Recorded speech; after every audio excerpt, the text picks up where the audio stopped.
ጤና ይስጥልን ውድ ኢትዮ ከረንት የዩቲዩብ ገጽ ተከታዮችና አድማጮች እንደምን አላችሁ? ለዕለቱ የተመራረጡን አርዕስተ ዜና ወደ እናንተ ይዘን ቀርበናል። ኢራን በአሜሪካና በእስራኤል ላይ እስካሁን የከፋ አውዳሚ ጥቃት ልትሰነዝር እንደምትችል አስጠነቀቀች።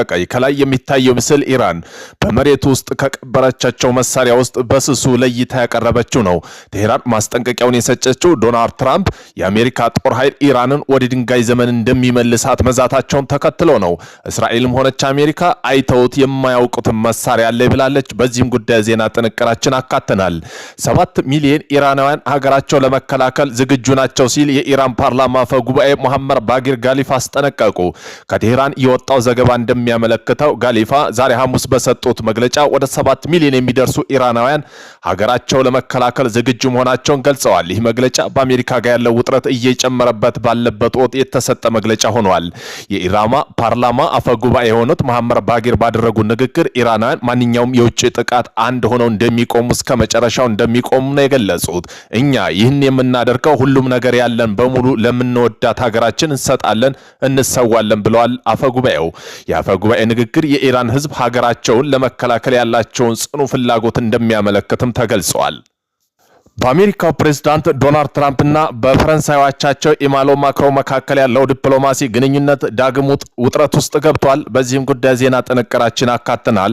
የፈረንሳዩ ፕሬዝዳንት አሜሪካ መራሹና የእስራኤል ድርጊት የአውሮፓ ኃላፊነት አይደለም ሲሉ ገልጸዋል።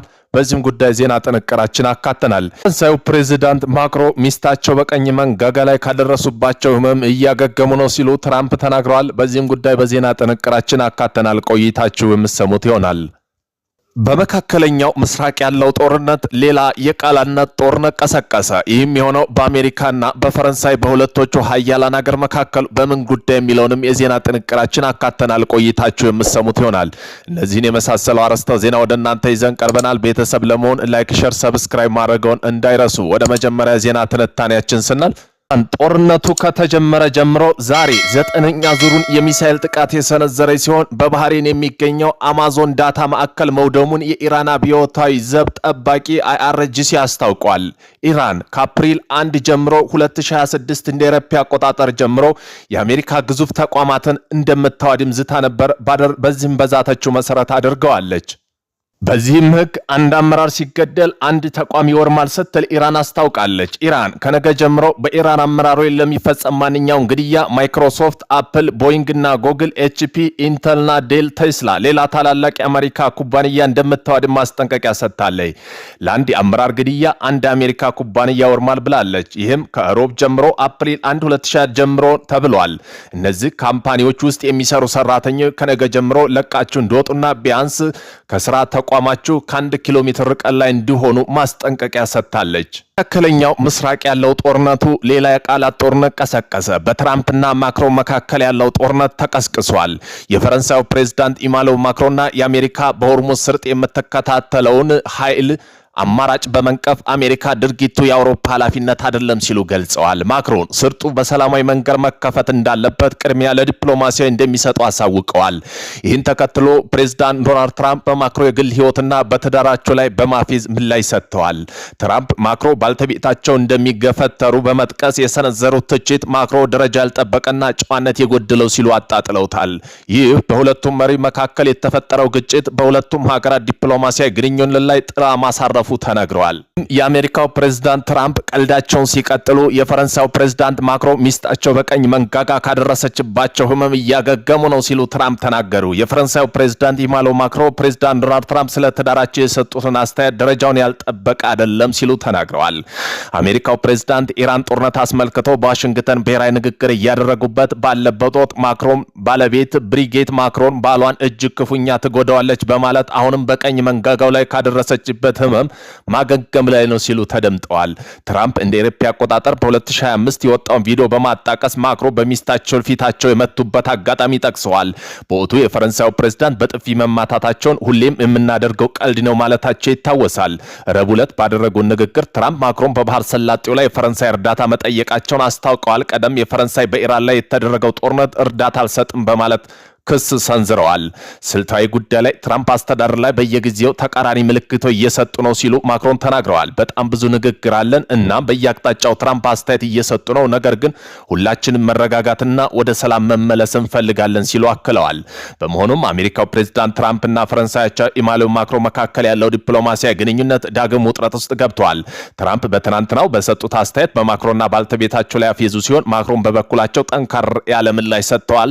ፕሬዝዳንት ዶናልድ ትራምፕ በነበረው አንድ ዝግጅት ላይ የፈረንሳዩ ፕሬዝዳንትና ባልተቤታቸው ብሪጂት ማክሮን አስመልክቶ የሚከተሉትን ብለዋል። ለፈረንሳይ ማክሮን ስልክ ደወልኩኝ። ባልተቤቱ በጣም በክፉኛ ሁኔታ ነው የምትይዘው የምትቆጣጠረው። አሁንም ቢሆን በመንጋጋው ላይ ካረፈበት በቀኝ ጥፊ ገና እያገገመ ነው ሲሉም ትራምፕ ገልጸውታል። ይህም የትራምፕ ንግግር እንደ አውሮፓ አቆጣጠር በግንቦት 2025 ብሪጂት ማክሮን ባልተቤታቸው ሲገፈትሩ የሚያሳይ ተንቀሳቃሽ ምስል ወይም ቪዲዮ መነሻ ያደረገ እንደሆነ ተናግረዋል። የፈረንሳዩ ፕሬዝዳንት ለዚህ ንግግር ምላሽ በሰጡበት የትራምፕ አስተያየት ለዲፕሎማሲ ግንኙነት የማይመጥ መሆኑን ገልጸውታል። ማክሮን የትራምፕን ንግግር ጨዋነት የጎደለውና ደረጃውን ያልጠበቀ ነው ብለውታል። ይህ በእንዲህ እንዳለ በግል ጉዳይ ላይ ዓለም አቀፋዊ ትኩረት ሊሰጣቸው ከሚገባ የደህንነትና ዲፕሎማሲ ጉዳይ ትኩረት የሚከፋፍል መሆኑ ጠቁመው ንግግሩ ምላሽ የሚገባ አይደለም በማለት ጉዳዩን ችላ ለማለት እንደሚመርጡ ገልጸዋል። ይህም በሁለቱ መሪ መካከል የተፈጠረው አለመግባባት በሁለት ሀገራት የቆየ ወዳጅነት ላይ ጥላ ሊያጠላ እንደሚችል እየተነገረ ይገኛል። በተለይ በዓለም አቀፋዊ መድረክ የሚታየው እንደ አይነቱ የግል ትንኮሳ ዲፕሎማሲያዊ ስርዓት ወይ ፕሮቶኮል የሚጠቅስ መሆኑ በብዙሃኖች ዘንድ ትችት እያስነሳ ነው። ፕሬዝዳንት ማክሮን አሜሪካ መራሹና እስራኤል ድርጊት የአውሮፓ ኃላፊነት አይደለም ሲሉ በጽኑ ተናገሩ። ይህም የሆነው የሆርሙዝ ሰርጥ ለማስከፈት የኃይል አማራጭ በመጠቀም እንደማያስፈልግ የፈረንሳዩ ፕሬዝዳንት ኢማኑኤል ማክሮን በአጽንኦት ሰጥተዋል። ማክሮን አሜሪካ መራሹና የእስራኤል ድርጊት የአውሮፓ ኃላፊነት አይደለም ብለዋል። ወደ ደቡብ ኮሪያ ያቀኑት የፈረንሳዩ ፕሬዝዳንት ኢማኑኤል ማክሮን በተቻለ መጠን ቅድሚያ የምንሰጠው ሰላም ማረጋጋት ነው ሲሉ ለጋዜጠኞች ተናግረዋል። አንዳንድ ሆርሙዝ በኃይል ማስከፈት እንደማያስፈልግ ይናገራሉ። አሜሪካ የምታደርገው ደግሞ ተቃራኒ ነው በማለት ገልጸዋል። ፕሬዝዳንት ኢማኑኤል ማክሮን ይህ እውነት የሌለው በመሆኑ እኛ መቼም ቢሆን አንደግፈውም ሲሉ የአሜሪካን አቋም ነቅፈዋል።